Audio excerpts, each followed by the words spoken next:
Cigarette smoking is injurious to health. It causes cancer. ধূমপান স্বাস্থ্যের পক্ষে ক্ষতিকারক। ধূমপান ক্যান্সারের কারণ।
আজকে আমরা কোনো আর স্পেসিফিক টপিকের ওপর ডিসকাশন করব না।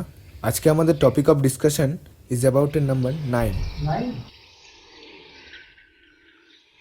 আমাদের একটা জিনিস জেনে রাখা উচিত, 9 is not invented, it was discovered. 9-এর মধ্যে অনেক ইন্টারেস্টিং কোয়ালিটিস আছে। Let's start with a circle 360 degrees. এটাকে যদি আমরা সাম করি, 3 + 6 + 0 is equal to 9. The half of the 360 degree is 180 degree. 1 + 8 + 0 is equal to 9. আমরা যদি 180 হাফ করি, 90. 9 + 0 is equal to 9. 45. 4 + 5 is equal to 9. Let's examine the sum of the angle in the regular polygon. 60 degrees into 3, 180. 1 + 8 + 9. 90 into 4, 360 is equal to 9. দেখ, আমরা দেখতে পাচ্ছি যে meaningless numerology হোক কিংবা ডিভাইন সিমেট্রি, যখন আমরা একটা সার্কেলকে বাইসেক্ট করি, রেজাল্ট সবসময় 9 হয়। আবার 9 বাদ দিয়ে বাকি 8টা নাম্বারের যোগফলও 36, which mean 3 + 6 is equal to 9. In our world, there are thousands of facts like this. এগুলো তোমাদের স্ট্রেঞ্জ মনে হবে, but it has its own existence. Strange facts, হ্যাঁ ঠিকই বলেছিস স্যার। আচ্ছা, তোদের কাছে জল আছে? এই তো হ্যাঁ স্যার দিচ্ছি। খাতায় লিখে নে, ইম্পর্টেন্ট জিনিস। সেলফোনটা তো একটা সুবিধা দূর না স্যার। হ্যাঁ, এটা ইম্পর্টেন্ট টপিক ছিল স্যার খাতায়। দেখ, পৃথিবীতে এরকম অনেক অদ্ভুত জিনিস আছে যেগুলো প্যারাডক্স নামেই থেকে যায়। কয়েক বছর আগে পুজোর ছুটিতে রাজস্থানে একবার বেড়াতে গিয়েছিলাম। ওখানে একজন অদ্ভুত মানুষের সাথে আমার আলাপ হয়। উনি বাতিকবাবু নামে পরিচিত ছিলেন। আতিকবাবু?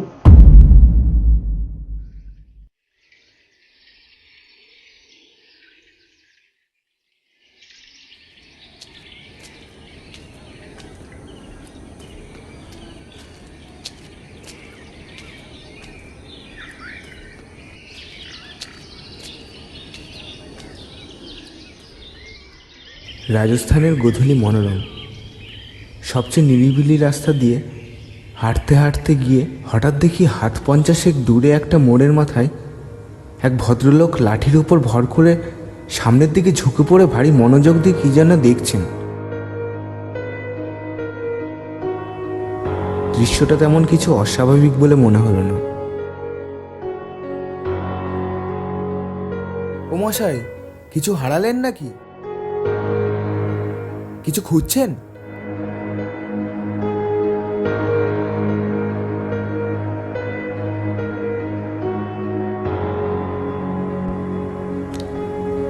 অবাক লাগলো ভদ্রলোকের একাগ্রতা দেখে। আমি 5 হাত দূরে দাঁড়িয়ে তার হাবভাব লক্ষ্য করছি, অথচ উনি আমাকে সম্পূর্ণ অগ্রাহ্য করে একইভাবে সামনের দিকে চেয়ে আছেন।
আরে বলছে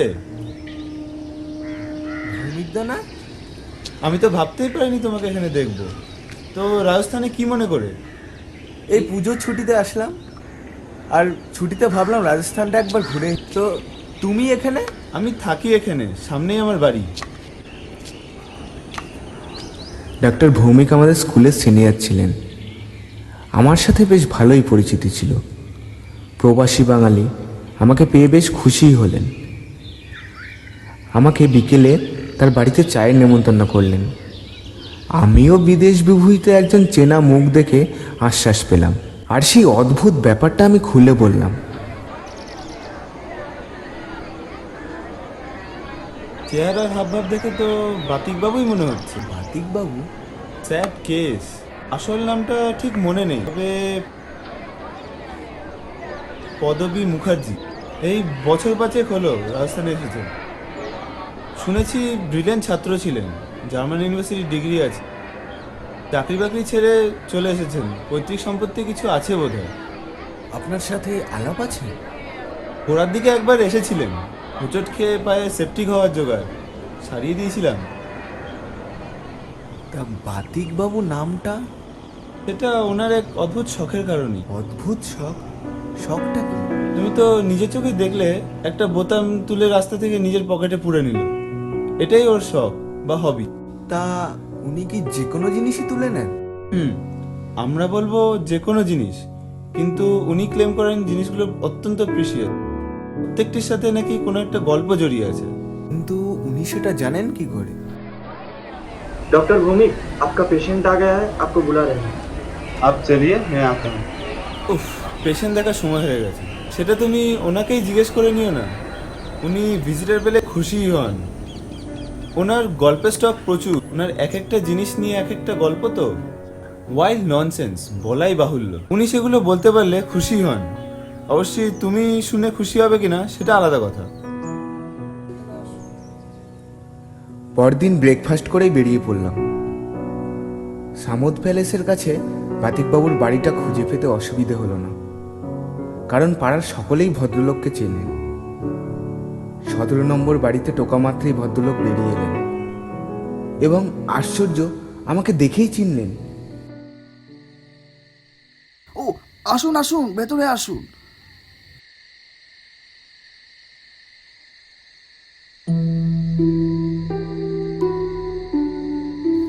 কাল আপনি আমাকে একটা কথা জিজ্ঞেস করেছিলেন, কিন্তু ওই সময় আমি ঠিক বলার মতন অবস্থায় ছিলাম না।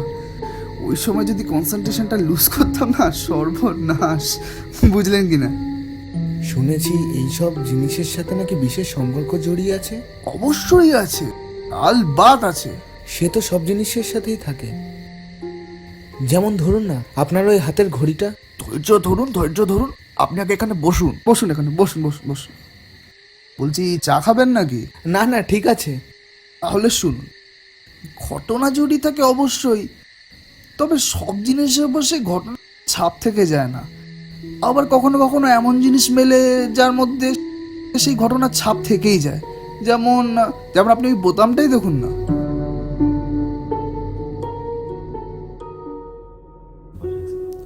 বলছি, কিছু বুঝতে পারছেন নাকি? কিছু কিছু ফিল করছেন?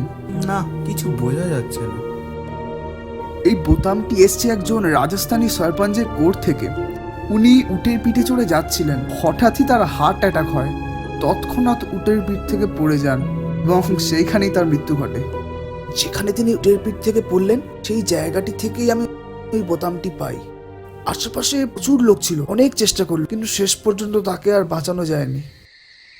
তা এসব আপনি দেখতে পান নাকি? ভিভিডলি, যত বেশি মনোসংযোগ করা যায় ততই স্পষ্ট দেখি। আচ্ছা, কখন দেখেন? ব্যাপারটা হচ্ছে, এই ধরনের কোনো বিশেষ গুণসম্পন্ন বস্তুর সামনে আসলেই হালকা মাথার ব্যথা অনুভব করি।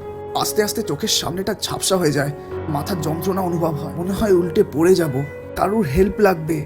ঠিক তারপরেই আমার দৃশ্য দেখা শুরু হয়। ঠিক এই এক্সপিরিয়েন্স কালেই আমার গায়ের টেম্পারেচার আস্তে আস্তে বাড়তে থাকে। বিশ্বাস করবেন না, কাল রাত্রি 8টা পর্যন্ত 102 জ্বর ছিল। এই জ্বরটা আমার বেশিক্ষণ স্থায়ী থাকে না, আস্তে আস্তে কমে যায়। এখন দেখুন, এখন আমি অ্যাবসলিউটলি নর্মাল। বুঝলাম, কিন্তু আর কয়েকটা এক্সাম্পল দিতে পারেন? আলবাত দিতে পারি, টেবিল ভর্তি এক্সাম্পল। ওই যে ওই ডায়েরিটা দেখছেন, ওর মধ্যে সমস্ত জিনিস সুন্দরভাবে এক্সপ্লেন করা আছে। আপনি যেটা জানতে চান বলুন, আমি দেখিয়ে দেবো। ওই চশমার কাজটা? ওই চশমার কাঁচটাই আমার প্রথম অভিজ্ঞতা অ্যান্ড মাই ফার্স্ট কালেকশন। কম বয়সে ছবি তোলার শখ ছিল, বনে বাদারে ছবি তুলে বেড়াতাম। সেখানে একদিন ওই চশমার কাঁচটা আমি দেখতে পাই, আর আমার মধ্যে একটা অদ্ভুত ক্ষমতার সঞ্চয় হয়। আমি দেখি চশমার মালিককে দুজন আততাই মাথায় পাথর মেরে খুন করে। আমি দৃশ্যটা দেখতে পেলেও পুরোক্ষণ। আপনি ঠিক আছেন মিস্টার মুখার্জি? মিস্টার মুখার্জি? বিশ্বাস করবেন না, 2 দিন জ্বর ছিল, হাসপাতালে ভর্তি ছিলাম। ডাক্তাররা কোনো রোগ ধরতে পারেনি। ওইখান থেকে ফিরে এসে আমি জিনিসটা নিয়ে অনেক খোঁজ খবর নিয়েছিলাম।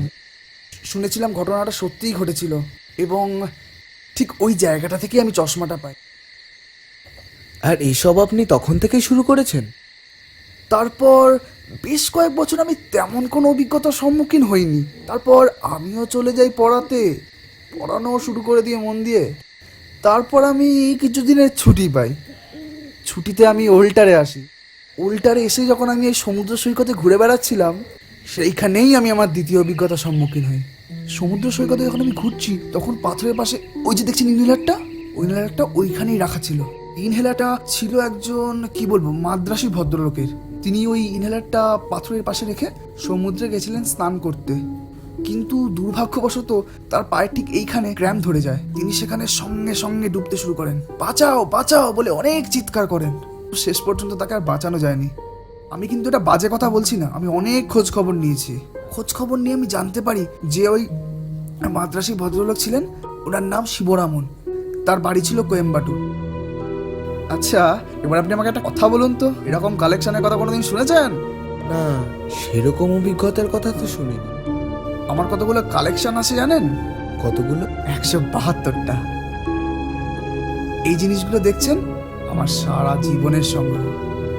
আপনার হবিটা যে ইউনিক সে বিষয়ে আমার কোনো সন্দেহ নেই, কিন্তু আপনার সবকটা ঘটনা একটা মৃত্যুর ঘটনার সাথে জড়িয়ে আছে কেন? তাই তো দেখছি, শুধু মৃত্যুই নয়, আকস্মিক অস্বাভাবিক মৃত্যু, হৃদযন্ত্রের ক্রিয়া বন্ধ হয়ে যাবার জন্য মৃত্যু, আত্মহত্যা, খুন, প্রত্যেকটা ঘটনাই এর সাথে জড়িয়ে আছে। আর এই ধরনের কোনো পরিবেশের মধ্যে এলেই এই ধরনের একটা প্রতিক্রিয়া আমি আমার নিজের মধ্যে অনুভব করি। সব কিছুই কি পথে ঘাটে কিংবা মাঠে কুড়িয়ে পাওয়া? পথে বা ঠিক মাঠে ঘাটে, কোনোটা পেয়েছি চোরা বাজারে, কোনোটা পেয়েছি নিলামের দোকানে। না মিস্টার মুখার্জি, আমাকে বেরোতে হবে। আচ্ছা ঠিক আছে, আপনার সাথে আলাপ করে আমার খুবই ভালো ঠিক লাগলো। আছে, আমারও খুব ভালো লাগলো। আপনি আবার আসবেন, আপনার মতন মানুষ আসলে আমারও ভালো লাগে। আচ্ছা বলছি, উঠলেন কোথায়? আমি ওই অ্যালিস ভিলাতে। কতক্ষণ ছিলে তাহলে? এই ঘন্টাখানেক। ওরে বাবা, 1 ঘন্টা ধরে ওই বুজুর্গের কচকচি শুনলে? দেখুন, রাজস্থানে যা রোদ, তা আরাম করে বেরোবার উপায় নেই। আর হোটেলের ঘরে বন্দি হয়ে থাকার চেয়ে ওনার গল্প শোনাই ভালো। কার কথা হচ্ছে ডক্টর ভৌমিক? আরে আসুন আসুন, ইনি মিস্টার খাস্তগি, আমাদের পাড়ায় থাকেন। আরে মশাই, বাতিক বাবুর কথা হচ্ছিল। ওহো, বাতিক বাবু, কেন যে আপনার এই লোকটাকে নিয়ে এখানে থাকতে দিয়ে রাজস্থানের পরিবেশটাকে দূষিত করছেন বুঝতে পারছি। এত বড় একটা জায়গার বায়ু দূষিত করার ক্ষমতা কি বাতিক বাবুর আছে? বোধহয় না। না ডক্টর ভৌমিক, এদেশে বুজরুকি লোকেদের অভাব নেই, সে তো আপনি ভালো করেই জানেন। ভূত তাড়ানো ওঝা থেকে শুরু করে ভাগ্য বদলে দেওয়ার জ্যোতিষী আপনি গ্রামে গ্রামে খুঁজে পাবেন, আর তাদের যতই প্রশ্রয় দেবেন তারা তত মাথায় উঠে বসবে। দেখুন মিস্টার নস্কর, বাতিকবাবুর সবটা যে অদ্ভুত সে বিষয়ে কোনো সন্দেহ নেই। তাছাড়া বাতিকবাবু নেহাতি নিঃসঙ্গ জীবনযাপন করেন, তার বুজরুকির প্রভাব অন্য কারোর ওপর পড়বে বলে মনে হয়। আর ভৌমিকদার খাস্তগির বাবু তো এখানে আছেন। আচ্ছা, কয়েক বছর আগে কোনো সরপঞ্চ মারা গেছিলেন কি? কে? সরপঞ্চ হীরালাল? সে তো অনেক বছর আগেকার ঘটনা। স্ট্রোক হয়েছিল, কিন্তু হসপিটালে আসার আগেই মারা যায়। কেন বলুন তো? না, বাতিকবাবু বলেছিলেন তিনি নাকি অলৌকিক ক্ষমতা দিয়ে এসব দেখতে পান। ওহো, উনি এখন এসব কথা বলে ওনার অলৌকিক ক্ষমতা ক্লেম করতে চাইছে? কিন্তু আচ্ছা শয়তান লোক দেখছি, উনি এতদিন ধরে এই এলাকায় আছেন, এই কথা তো তার কানে যেতেই পারে, এতে আর নতুন কি? আমি আর কথা বাড়ালাম না। বাতিকবাবু এতদিন ধরে এখানকার স্থানীয় বাসিন্দা, আর তার পক্ষে ওই সরপঞ্চ মারা যাওয়ার ঘটনাটা জানা অসম্ভব ছিল না। আড্ডা বন্ধ রেখে আমি আর নস্কর উঠে পড়লাম, কারণ নস্কর আমাকে জানায় সে আমার হোটেলেরই ওই দিকে থাকে, আমার সাথেই ফিরতে চায়। কদিন হলো এখানে আসা? এই কদিন আগে কলকাতা থেকে কাজে ছুটি নিয়ে ঘুরতে আসা আর কি। চাকরি করেন? না, ওই পৈতৃক ব্যবসা ট্যাবসা আছে আর কি। উফ, রাস্তায় তো চড়াই না, হাঁপিয়ে গেলাম। একটু দাঁড়ান তো মশাই। ডক্টর ভৌমিকের সাথে কিভাবে আলাপ হলো?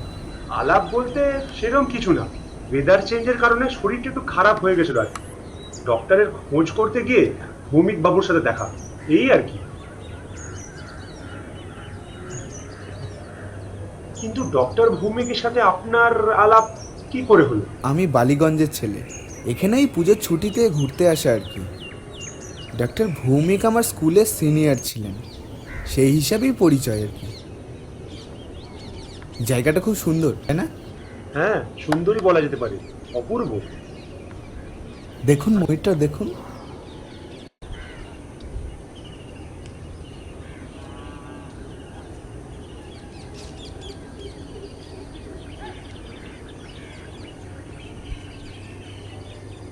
বাতিক বাবু না? এই কি সেই বাতিক বাবু? আলাপ করবেন নাকি? হ্যাঁ, করলে মন্দ হয় না। চলুন। মিস্টার মুখার্জি, শুনুন। এদিকে কি মনে করে? আমি এখানেই এসেছিলাম, ভাবলাম মন্দিরে একটু পুজো দিয়ে যাই। আচ্ছা, আলাপ করিয়ে দিই। ইনি মিস্টার নস্কর, কলকাতা থেকে এসেছেন।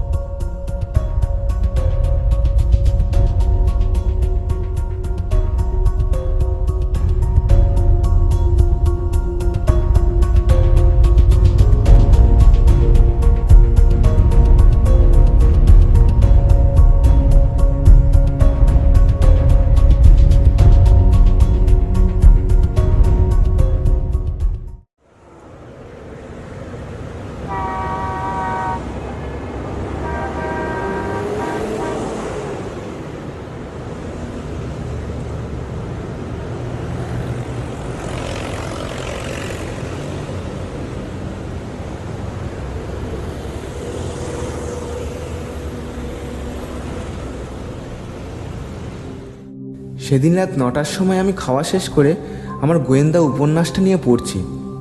বাতিকবাবুর এইরকম আচরণের সাথে আমার লজিকটা ঠিকভাবে মেলাতে পারছিলাম না। রাস্তার মাঝখানে পুতুলের মতো দাঁড়িয়ে উনি কী যে ভাবছিলেন তার কুল কিনারা করতে পারলাম না।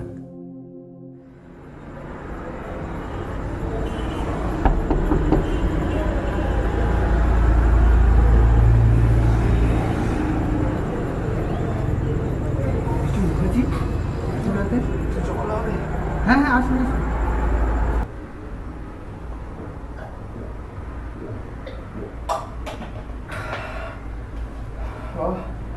পাঁচটা ঠিক করো তো। আরে আপনার তো জ্বর আছে, আমার কাছে ক্যালপল আছে, দেবো নাকি? কই কোনো পলি আমার কোনো কাজ দেবে না। কাল রাত থেকে জ্বর, আশা করছি ঠিক হয়ে যাবে কালকে সকালের মধ্যে। কিন্তু তোমার কাছে আমি চিকিৎসার জন্য আসিনি বাবা। ব্যাপারটা এটা হচ্ছে, তোমার কাছে আমি আংটিটার জন্য এসেছি। কোন আংটির কথা বলছেন? ওই যে লস্কর না টস্কর কি নাম লোকটার, ওর হাতের আংটিটা তুমি দেখো নি? সস্তার একবারে আংটি, পাথর টাথর কিচ্ছু নেই। ওই ওই আংটিটাই আমার চাই। আচ্ছা, ওই রূপোর আংটিটার কথা বলছেন আপনি? হ্যান্ডশেকের সময় আংটিটা আমার হাতে ঠেকলো না, হাতে চেটেতে শরীরের ভেতর জন্য একটা এক্সপ্লোশন হয়ে গেল। কিন্তু আমি কিছু দেখতে শুরু করলাম, কিন্তু তারপরেই একটা জিপ গাড়ি এসে পুরো জিনিসটা মারল। তার মানে ঘটনাটা আপনার পুরো দেখা হয়নি? যতদূর দেখেছি ঠিক দেখেছি। খুনের ব্যাপার, আংটি সমেত একটা হাত একটা লোকের দিকে এগিয়ে যাচ্ছে, লোকটার গলাটা চেপে ধরলো, বিস্ফোরিত চোখ।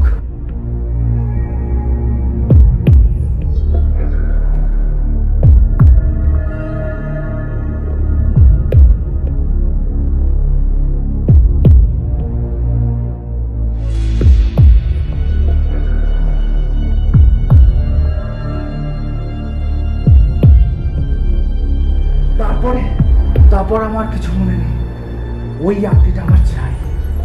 দেখুন মিস্টার মুখার্জি, আংটিটা যদি আপনার প্রয়োজন হয়ে থাকে তাহলে মিস্টার নস্করের কাছ থেকে চেয়ে দেখুন না। তাছাড়া ওনার সাথে আমার আলাপ খুবই সামান্য, আর যতদূর বুঝেছি আপনার এই হবি ব্যাপারটাকে উনি বোধহয় সহানুভূতির চোখে দেখেন। বাতিকবাবুর সহজ সরল মুখটা মনে পড়লেই খারাপ লাগতো। ছোটবেলায় আমিও স্ট্যাম্প কালেকশন করতাম। হবিটা যে কি সাংঘাতিক জিনিস সেটা আমি জানি। ভেবেছিলাম মিস্টার নস্করের সাথে পরে দেখা হলে তার আংটিটা দিয়ে দিতে বলবো, কিন্তু সেটা আর হয়ে উঠল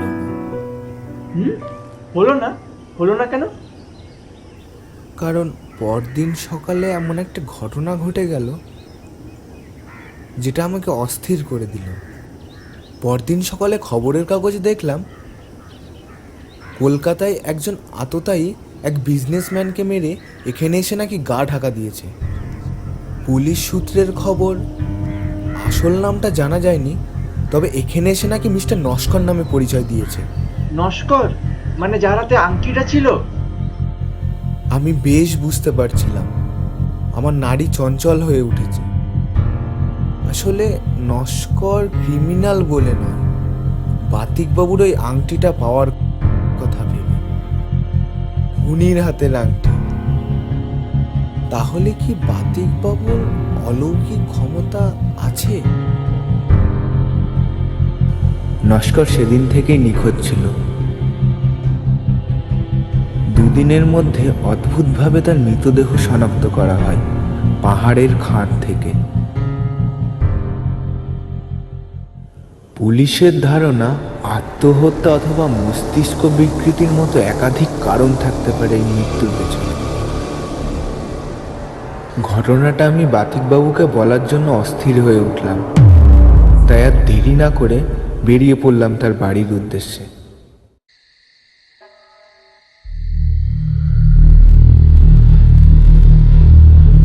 এসো ভায়া, ভেতরে এসো, তোমার কথাই ভাবছিলাম। খবর খবর পেয়েছেন? কার, তোমার এই তস্করের খবর? আমার আর তস্করের খবর জেনে কি হবে বলো? আমি তো সবই জানতাম। হ্যাঁ, একটা বিষয়ের জন্য আমি ওর কাছে কৃতজ্ঞ। কৃতজ্ঞ কেন? আমার সংগ্রহের সব থেকে মূল্যবান জিনিসটি সে আমায় দিয়ে গেছে। দিয়ে গেছে? ঘটনার পূর্ণাঙ্গ বিবরণ আমি আমার ডায়েরিতে লিখে রেখেছি। Item number 173। কখন দিয়ে গেল? এমনিতে কি আর দিতে চায়? জোর করেই নিতে হলো। তুমি এসে ভালোই করেছো। একটা জিনিস তোমায় দেবার আছে। এই জিনিসটা তুমি তোমার কাছে ভালো করে রেখে দিও। এটাও আমার সংগ্রহশালায় রাখার উপযুক্ত, কিন্তু রাখতে পারছি না। বারবার আমার জ্বর আসছে, আর একটা অপ্রীতিকর ঘটনা, একটা অপ্রীতিকর দৃশ্য আমার চোখের সামনে বারবার ভেসে উঠছে।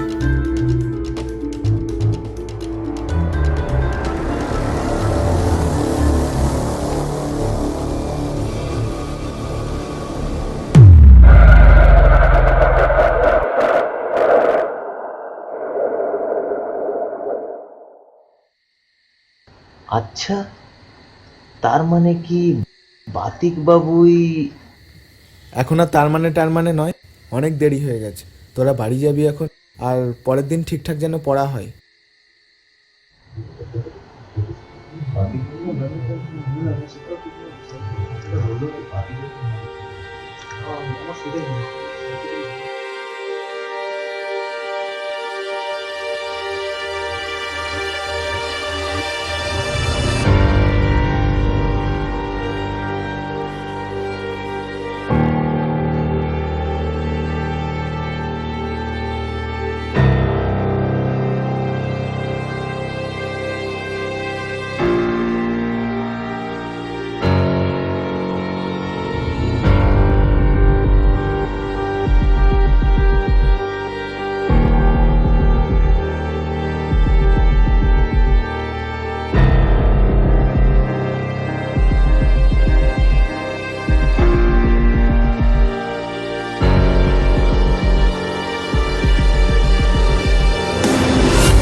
স্যার কিছু হারালেন নাকি?